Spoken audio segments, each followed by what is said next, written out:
What we were doing before Simian was really not dissimilar to what we're doing now. It was a mixing desk and a couple of synths, a drum machine and some effects. We always had these little jam sessions, messing around, running things through a desk and pedals and all that sort of stuff. It was very much a kind of a system that you build, and we'd started to kind of get our head around it.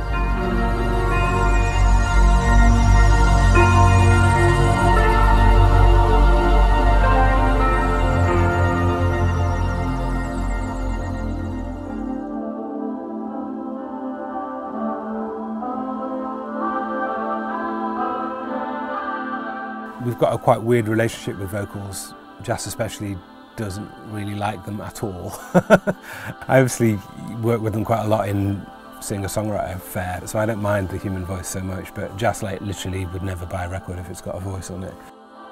We'd make these tracks and be really happy with them, and then we'd put vocals in and they just stick out. They just wouldn't work. And it wasn't the vocals were bad, they just didn't connect with the music. We had to ditch that kind of producer thing of making the vocals sound great, because it wasn't about making the vocals sound great, it was about making a track.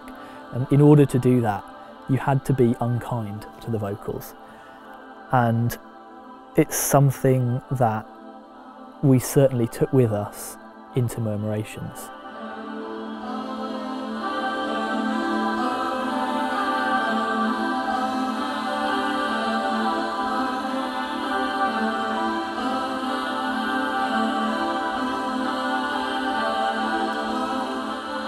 The idea of the choir thing came to me because one of my friends actually sings in the choir, and I saw them at a local thing.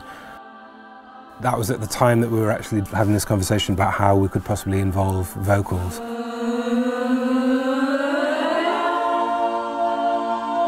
And then it was just oh, that could be a really interesting way where it's not about one person sort of singing a melody, it's more about a group and all the textures and the different ways that you can use voices. And we really were interested in the ideas that threw up.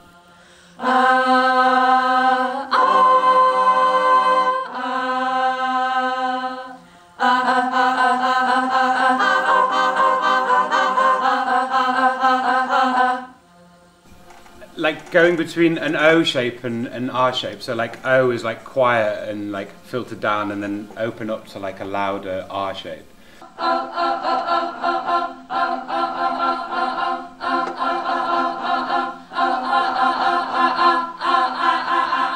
A choir is not an obvious choice for us, but once you took the fact that they're a choir off the table, they made complete sense.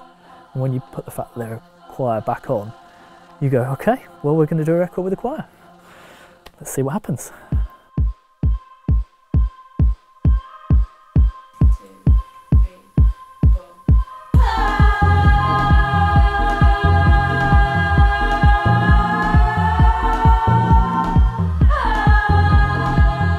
I think the way that we treat the voice in the choir is kind of as an instrument. It's often allowing the voice to take on parts that maybe a guitar would play, or something quite percussive. It fills in all of that space, and so it's normal for us to have something that's very textural and rhythmic and works with the music in the way that an instrument might more readily work. It's a huge difference in how you engage with that vocal. It's a huge difference actually in terms of how you engage with lyrics, because a single person singing some lyrics means an enormously different thing to a group of people singing the lyrics. It kind of addressed a lot of the issues that I sometimes have with vocals.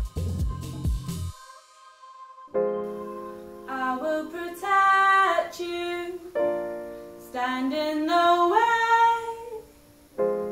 I'm a defender, come what may. Do as you please, do I see that you do.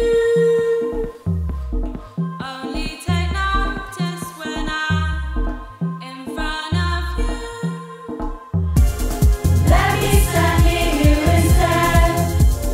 I'll be your barrier.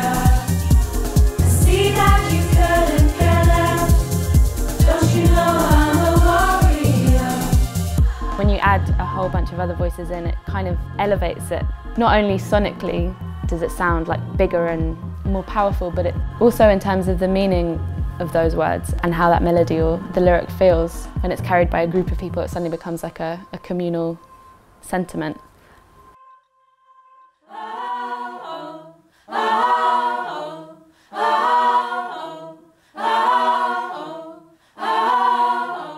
Really, for me, the record appeared when we started doing the unplanned stuff, the little kind of magical things that only happen once, and you go, how did that happen, you know? And there was so much of that.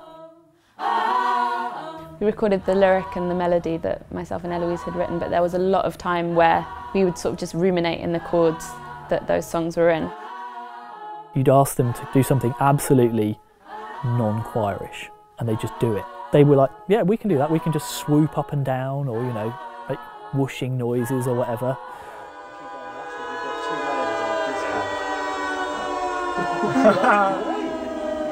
That's fucking great. Don't worry about notes. Yeah. Really, don't worry about what notes they are. Okay. I don't know. Well, Post notes now. Yeah, post notes.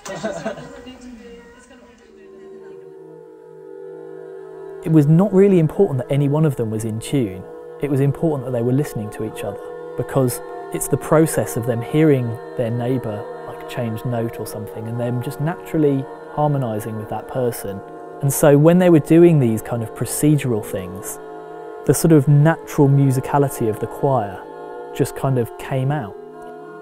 It created these amazing sort of like a pad that was like consonant, and then it'd sort of split apart and drift into this sometimes quite dissonant or sometimes really beautiful, and they'd like all change chord, but like it was improvised, and to improvise with that amount of people is really hard and weird thing to do, you know, and me and Jess were really blown away by that.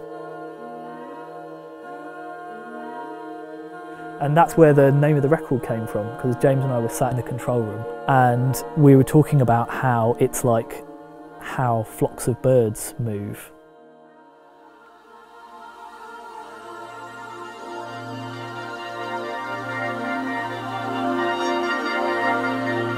People have tried to model it with like computer simulations where one unit, one bird, will have a simple rule to stay a certain distance from its neighbour to the right, and then that creates these patterns.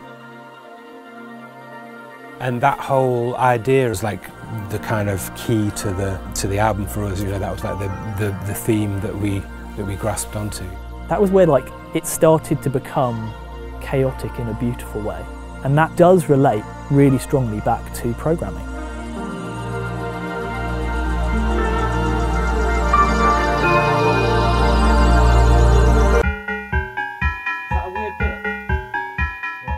It has a real link to the way that we make music with synths, because, for instance, with a sequencer you make a really simple 3-note sequence, but then you add another sequence that affects that, or 2 or 3 of those going together, and you suddenly get this really complicated melody that you never would have sat and written.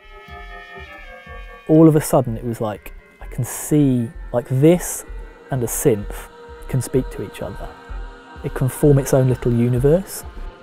You know, to see that happening live with a bunch of people in a room was just like, wow, this really works, this really links in together, you know, so we were really excited when that particular element happened.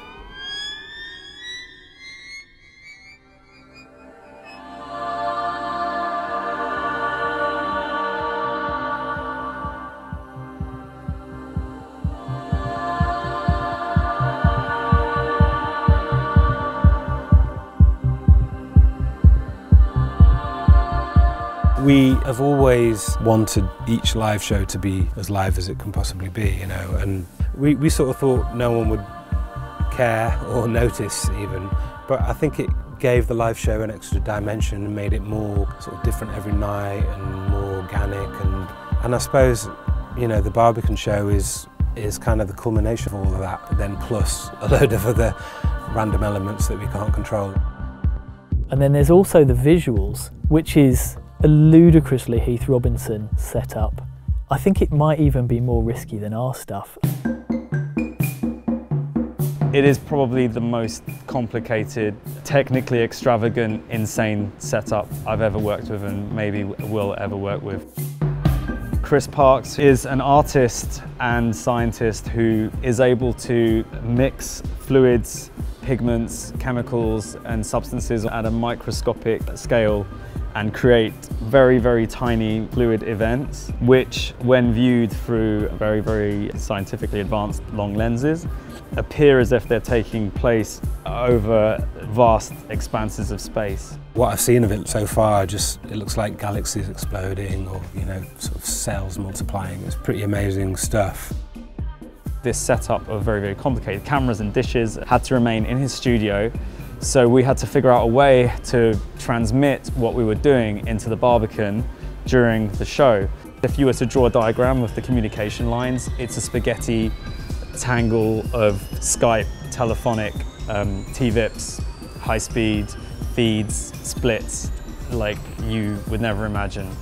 We're dealing with fluids and physics at a microscopic level, and so there really is no predicting what could happen tonight. We can do our best to control it, but we're in the hands of the gods.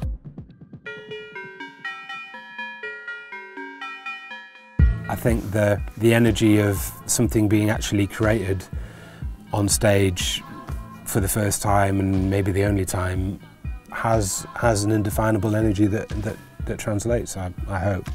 And this show has got more moving parts and things that could go wrong than anything we've ever done, so hopefully it'll be a good one or it'll be a disaster. So having the choir back in and bringing that right round again and them kind of learning their own improvisations, there was a sort of symmetry and a really nice conclusion to the process that we had gone on with them. I'm hoping it might be better than the record.